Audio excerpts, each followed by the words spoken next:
अस्सलाम वालेकुम dear viewers, welcome to my YouTube channel learn and fun with अरशदरीन। Dear viewers, मैं आज एक नए टॉपिक के साथ, एक नए एक्सपेरिमेंट के साथ आपके सामने हाजिर हुआ हूँ और उम्मीद करता हूँ कि दूसरे एक्सपेरिमेंट की तरह आपको ये एक्सपेरिमेंट भी बहुत ज़्यादा पसंद आएगा और इंशाअल्लाह ये तलबा के लिए, स्टूडेंट के लिए बेहद मुफीद रहेगा। डियर व्यूवर्स, मैं आज कार्बन डाइऑक्साइड बनाकर आपको दिखाऊंगा। तो डियर व्यूवर्स, इसके लिए सबसे पहले आपने लेना है विनेगर यानी सिरका लेना है। दूसरे नंबर पर एक बाटल, इसके साथ एक बलून और चौथे नंबर पर आपने लेना है बेकिंग सोडा यानी खाने का सोडा। तो सबसे पहले हमने लिया विनेगर, दूसरे नंबर पे खाली बाटल, तीसरे नंबर पे बालून यानी गुब्बारा और चौथे नंबर पर हमने लिया है बेकिंग सोडा, खाने का सोडा। तो डियर व्यूवर्स, सबसे पहले आपने विनेगर यानी सिरके का ढक्कन उतारकर खाली बाटल में इसको डाल लेना है। विनेगर सिरके को स्लोली डालना है ताकि विनेगर ज़मीन पर ना गिरे और ज़ाया ना हो। तो डियर व्यूवर्स, इसके बाद हम बाटल को अच्छी तरह बंद करके साइड पर छोड़ देंगे। डियर व्यूवर्स, इसके बाद हमने बेकिंग सोडा को चम्मच की मदद से सिरके में डाल लेना है। जैसे ही ये सिरके में जाएगा, केमिकल रिएक्शन होकर ये कार्बन डाइऑक्साइड पैदा कर देगा। आपने देख लिया है कि ये बुलबुलों की शक्ल में बाहर आ रही है। आपको मालूम होगा कि जब कार्बन डाइऑक्साइड पैदा होती है तो ये ऊपर फ़ज़ा में जाती है। तो ये पैदा हो गई कार्बन डाइऑक्साइड।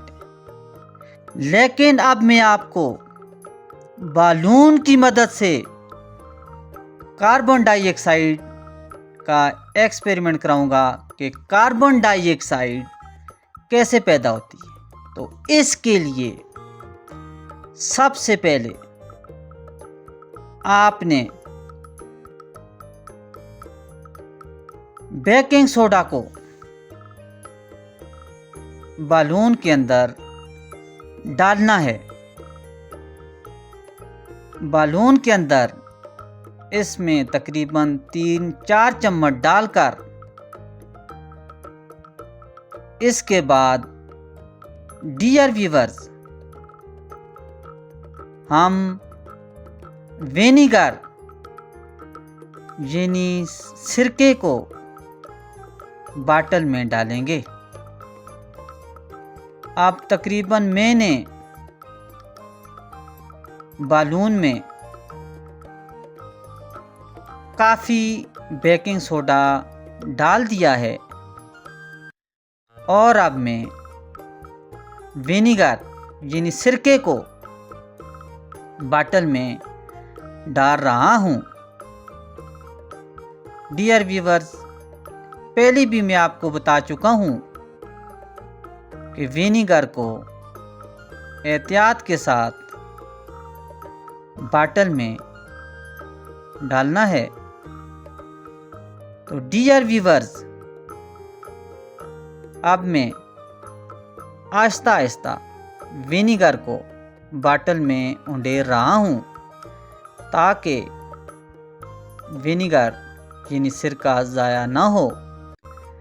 इसके बाद डियर व्यूवर्स, जो मैंने बालून में बेकिंग सोडा डाला था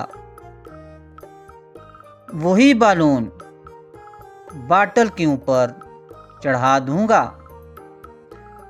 ये देखें, मैंने बाटल के ऊपर बेकिंग सोडा वाला बालून चढ़ा लिया है। जैसे ही इससे बेकिंग सोडा विनेगर में गिरेगा यानी सिरका में गिरेगा तो केमिकल रिएक्शन के नतीजे में कार्बन डाइऑक्साइड पैदा होगी। आपको पता है कि कार्बन डाइऑक्साइड हमेशा ऊपर फ़ज़ा में जाती है। तो ये देखें, जैसे ही कार्बन डाइऑक्साइड पैदा हुई ये सारी ऊपर बालून में आ गई है और बालून ने फैलना शुरू कर दिया है। तो डियर व्यूवर्स, मैंने आपको प्रैक्टिकली परफॉर्म करके दिखा दिया है कि कार्बन डाइऑक्साइड कैसे पैदा होती है।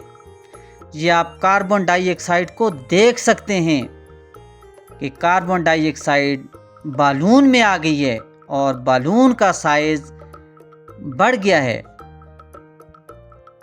तो डियर व्यूवर्स, अब मैं आ रहा हूं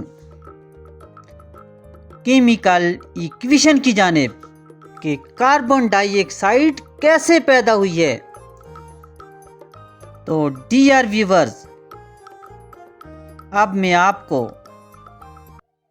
इसकी इक्वेशन बताऊंगा। कॉपी और पेंसिल निकाल लें ताकि आप नोट कर सकें।